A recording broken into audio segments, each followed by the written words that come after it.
cosas, criaturas mutantes, que pueden ser o bien muy grandes, como tenéis aquí el ejemplo de King Kong, que es uno de los más conocidos, King Kong, Godzilla, y luego tenéis los típicos ejemplos de seres diminutos, como Cariño encogido a los niños, El increíble hombre menguante, etcétera, etcétera. Es decir, el cine de ciencia ficción está lleno de ejemplos de todo tipo. Bueno, suelo utilizar en clase siempre la primera semana esta gráfica, porque en esta gráfica están representados gran cantidad de animales a escala, ¿no? Entonces discutimos la escala de muchos de estos animales, cuáles son más grandes, más pequeños, por qué son más grandes, por qué los más grandes tienen tan largo el cuello, tan larga la cola, o sea, muchas de estas cosas, ¿no? ¿Cuál es el cetáceo más grande? ¿Cuál es el mamífero más grande? ¿Cuál es el mamífero más grande que ha poblado la Tierra? Etcétera. Una vez que uno introduce esto, puede enunciar lo que se llama la ley de la escala cubo, del cuadrado cubo, y ver cómo es posible que estos animales hayan alcanzado los tamaños que han alcanzado y por qué no pueden existir otros como King Kong o como Godzilla. ¿Vale?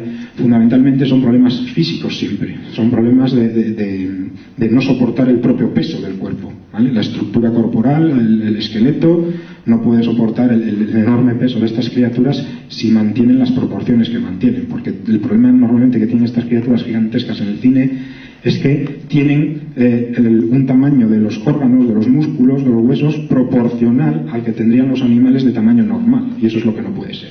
Tú cuando aumentas el tamaño o disminuyes el tamaño de un hombre o de un gorila y lo haces de forma proporcional al del tamaño real, eso es inviable. Los huesos quiebran porque no se cumple la ley del cuadrado cubo.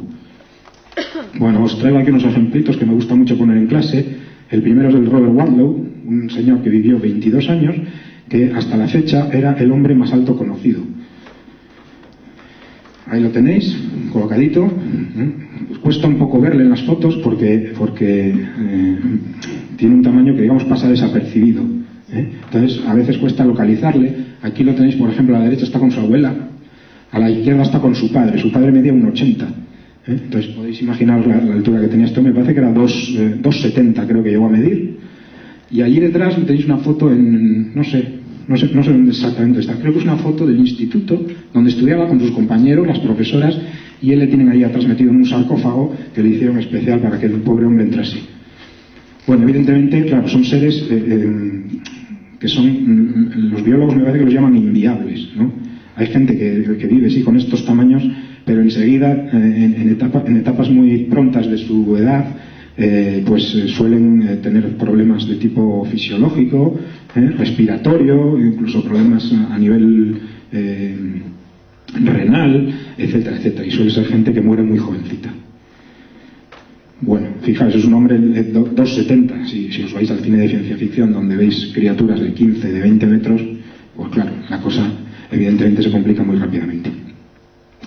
Ahí tenéis el ejemplo del hombre más alto y aquí tenéis el ejemplo de la mujer más pequeñita que se conocía. Pauline Masters, que vivió entre 1876 y 1895. Veis que todavía murió más jovencita que Robert Wadlow. Aquí tengo también un par de fotos de ella con su papá, allí en la palma de la mano, y aquí la tenéis en una escalerita con una bota de tamaño normal ahí a escala para que podáis ver qué tamaño tenía esta mujer. Me parece que cuando se murió medía, no sé si eran unos 60 centímetros, una cosa así. Bueno, hay más ejemplos, cantidad de cosas que se pueden hacer con estas criaturas grandes, pequeñas. Tenéis, por ejemplo, ejemplos literarios, cinematográficos, como Los viajes de Gulliver. Tenéis El increíble hombre creciente, películas clásicas de la ciencia ficción de los años 50, aquellas películas de serie B tan estupendas y que me encanta ver los sábados por la tarde comiéndome un bocadillo de chorizo en el sofá. Y entonces hay muchísimos ejemplos de cine de este tipo, ¿no?, que se pueden utilizar perfectamente en las clases. Bueno, ¿qué problemas tienen? Aparte de todos estos que hemos comentado, de su peso, de problemas respiratorios, problemas de metabolismo, etcétera, etcétera. También tienen problemas físicos propiamente dichos. Tienen que ver, por ejemplo, con la frecuencia de los sonidos que serían capaces de emitir estos seres. Como son seres que tienen tamaños directamente proporcionales o están reducidos a tamaños proporcionalmente al que tienen de forma natural, es de suponer que todas las partes de su cuerpo experimentan esta reducción de tamaño o este aumento de tamaño. Por lo tanto, eso tiene que aplicarse también al tamaño de las cuerdas vocales. Y sabéis que las cuerdas vocales son cuerdas, en definitiva, que si uno las hace vibrar, emiten frecuencias de determinado valor, ¿no? Bueno, pues hay una expresión que nos dice que la frecuencia varía con la longitud de las cuerdas. Bueno, pues si aplicáis eso sabiendo el factor de reducción o el factor de aumento de escala que han sufrido estos seres, enseguida se ve que por debajo de un cierto tamaño o por encima de un cierto tamaño máximo, las frecuencias que pueden emitir estos seres son inaudibles para nuestros oídos.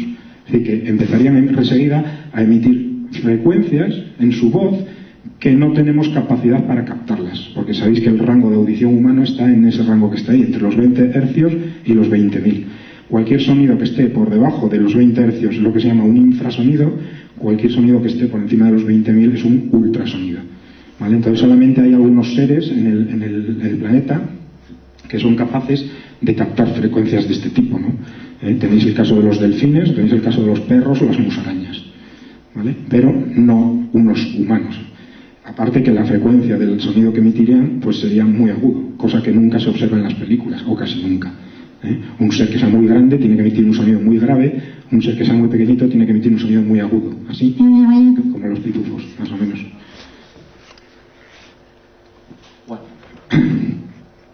Bueno, luego viene el bloque de los superhéroes, ¿no? El bloque de los superhéroes quizás es con el que más tiempo echamos en clase, porque con los superhéroes yo siempre digo que prácticamente se puede impartir una asignatura completa. Los superhéroes violan absolutamente todas las leyes de la física y se pueden utilizar estas violaciones de las leyes pues para explicarlas como son verdaderamente, como son realmente y como se cumplen en la naturaleza, ¿no? Porque un método que yo utilizo y que me parece que es muy útil, por lo menos es la experiencia que yo tengo, es que a la gente se le queda mejor la física cuando tú explicas situaciones en las que no funcionan, porque ellos están acostumbrados a ver las situaciones en las que funcionan. Entonces lo tenemos ya como muy asumido, lo tenemos ya como interiorizado y muchas veces tenemos prejuicios, ¿vale? Que no hemos razonado nunca. Entonces si tú intentas romper estos prejuicios, si intentas ver en qué situaciones eso no se cumpliría, eso suele calar más hondo en las mentes de los chavales, ¿no? Bueno, y los superhéroes para eso son estupendos. Bueno, entonces, no sé, en clase vemos cantidad de ejemplos. Aquí os he puesto algunos, los Cuatro Fantásticos, está Superman, bueno, las supernenas no las utilizamos, la he puesto ahí por WhatsApp nada más. Ponemos al Hombre Araña, tenemos al Increíble Hulk, o sea, que tenemos un montón de superhéroes para tratar. Tenemos a Electra, que es una superheroína fantástica, sobre todo cuando los alumnos son del sexo masculino. Y lo que os digo, se me olvida Flash suele ser el superhéroe por el que empezamos siempre, para tratar, si alguno tenéis experiencia alguna vez que habéis estudiado física o que impartís física en algún sitio, sabéis que normalmente las asignaturas de física suelen empezar por el tema de la cinemática, el tema del movimiento, ¿verdad? Bueno, pues un tipo como Flash, que lo que hace es tener un poder que es la supervelocidad, es estupendo para explicar la cinemática, ¿vale? La velocidad a la que se mueve Flash, las curvas que toma y las cosas que hace, pues si las hicierais en un coche tendríais bastantes dificultades. Los superhéroes siempre tienen una ventaja, y yo no sé si sabéis cuál es. La superventaja que tienen siempre los superhéroes es que llevan pijama de superhéroe. Si eso es lo que les distingue de los coches, por ejemplo. Si tú a un coche le pones un pijama de supercoche, el coche podría hacer virguerías, ¿vale? Pero nunca será un pijama de superhéroe. Tú le pones a Flash el traje de Flash y Flash es otro, es Flash, ¿vale? Bueno, aquí os voy a poner algunos ejemplitos de los cálculos, del tipo de cálculos que podemos hacer en clase.